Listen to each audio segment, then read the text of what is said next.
Hello friends, online technical solution চ্যানেলে আপনাদের সকলকে জানাই স্বাগতম। ইতিমধ্যে রাজ্য সরকারের তরফ থেকে বেরিয়ে এসেছে একটি বিগ ব্রেকিং আপডেট, যেখানে রাজ্যের মুখ্যমন্ত্রী মমতা বন্দ্যোপাধ্যায় দেশের প্রধানমন্ত্রী নরেন্দ্র মোদীকে তীব্র ভাষায় আক্রমণ করলেন। সাফ জানিয়ে দিলেন আর দেয়া যাবে না একটি টাকাও। তো চলুন আমরা দেখে নেব কেন এই উল্লেখ করেছেন, কিসের টাকা দেবার কথা বলেছে, কেন পরিষ্কার জানিয়ে দিলেন যে একটা টাকাও তিনি আর দেবেন না কেন্দ্র সরকারকে, কেন এই আক্রমণ। তো চলুন বিস্তারিত জানতে গেলে অবশ্যই ভিডিওটা শুরু থেকে শেষ পর্যন্ত দেখবেন। আলোচনা শুরু করার পূর্বে প্রতিবারের মতো করবো একটি রিকোয়েস্ট, আপনি যদি আমার চ্যানেলে প্রথমবার ভিজিট করে থাকেন তো চ্যানেল কিংবা ভিডিওর নিচে দেখুন একটি রেড কালার সাবস্ক্রাইব বাটন আছে, এখানে ক্লিক করে জলদি করে সাবস্ক্রাইব করে ফেলুন।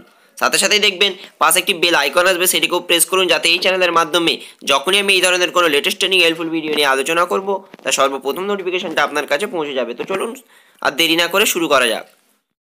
Click the subscribe button and hit the bell icon to get more information. আমরা সকলেই জানি মোদির আয়ুষ্মান ভারত প্রকল্প সম্পর্কে, যেই প্রকল্পের সূচনা করেছিলেন মাত্র কয়েক মাস আগেই, এবং এই প্রকল্পের আন্ডারে দারিদ্র এবং গরিব শ্রেণীর মানুষগুলোকে বিনা খরচে 5 লক্ষ টাকার পর্যন্ত চিকিৎসা দেওয়ার কথা ঘোষণা করেছিলেন প্রধানমন্ত্রী নরেন্দ্র মোদী।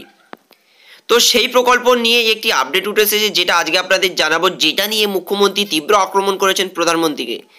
মোদির আয়ুষ্মান ভারত প্রকল্পে 1 টাকাও নয়, সাফ জানিয়ে দিলেন মমতা। ফের কেন্দ্রের সঙ্গে সংঘাতের মুখে মুখ্যমন্ত্রী মমতা বন্দ্যোপাধ্যায়। মোদির আয়ুষ্মান ভারত প্রকল্পে কোনো টাকা রাজ্য সরকার দেবে না বলে জানিয়েছে। আজ নদিয়ার প্রশাসনিক সভায় বক্তব্য রাখেন মমতা।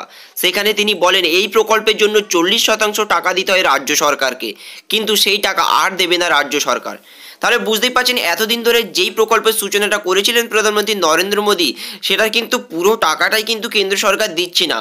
প্রতি রাজ্যকে 40% টাকা দিতে হচ্ছে ওই প্রকল্পের আন্ডারে। অর্থাৎ আপনার যদি 100 টাকা চিকিৎসায় খরচ হয়, তাহলে ও থেকে 60 টাকা দেবে কেন্দ্র সরকার এবং 40 টাকা দেবে রাজ্য সরকার। অর্থাৎ যেই 40 টাকা মমতা সরকার দিত প্রতি শয়ে, সেই টাকা আর দেবে না বলে জানিয়েছেন মুখ্যমন্ত্রী মমতা বন্দ্যোপাধ্যায়। কেন্দ্রীয় সরকার যদি এই প্রকল্পটি চালাতে চায় তবে তা পুরোটাই টাকা কেন্দ্র সরকারকেই দিতে হবে। শুধু তাই নয়, মুখ্যমন্ত্রীর প্রশ্ন, আয়ুষ্মান প্রকল্পের ক্রেডিট নিচ্ছেন নরেন্দ্র মোদী। কিভাবে মোদির ক্রেডিট নিচ্ছেন সে বিষয়ে মুখ্যমন্ত্রী ব্যাখ্যাও করেছেন। মুখ্যমন্ত্রী বলেন ভারত সরকারের প্রতীকের পরিবর্তে পদ্মফুলের ছবি সহ প্রধানমন্ত্রীর মুখও ব্যবহার করা হচ্ছে এই প্রকল্পে। তাহলে এই যে প্রকল্পটা প্রধানমন্ত্রী সূচনা করেছিলেন, এই প্রকল্পটা শুধুমাত্র প্রধানমন্ত্রীর সূচনাই করেছেন, সেই প্রকল্পের পুরো দায়িত্ব কিন্তু কেন্দ্র সরকার বা নরেন্দ্র মোদীর নয়, কারণ এই প্রকল্পে 40% খরচ দিচ্ছে রাজ্য সরকার।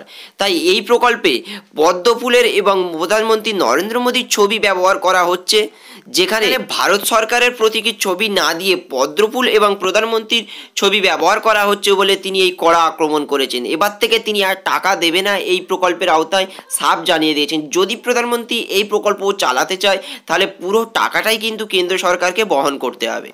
তো আশা করবো আপনাকে বোঝাতে পেরেছি। আমাদের তথ্য বা ইনফরমেশন যদি ভালো লেগে থাকে ভিডিওটিকে লাইক করবেন এবং শেয়ার করে সকলের কাছে পৌঁছে দেবেন, কারণ আপনার করা একটি লাইক এবং শেয়ার আমাদেরকে উৎসাহিত করে আরও ভালো ভালো লেটেস্ট ইনফরমেশন আপনাদের কাছে পৌঁছে দেওয়ার জন্য। তো আজকের ইনফরমেশন ছিল এতটুকুই। আমাদের উদ্দেশ্য কেবলমাত্র আপনাদের কাছে লেটেস্ট হেল্পফুল ভিডিওগুলো পৌঁছে ধরা, যাতে আপনারা এই নতুন আপডেটগুলো সম্পর্কে সকলে সচেতন থাকেন। আমাদের এই তথ্য বা ইনফরমেশন যদি ভালো লাগে থাকে লাইক করবেন, আর আমাদের সঙ্গে জুড়ে এরকম লেটেস্ট ট্রেনিং হেল্পফুল ভিডিও পেতে অবশ্যই সাবস্ক্রাইব করবেন। Thank you friends, thank you.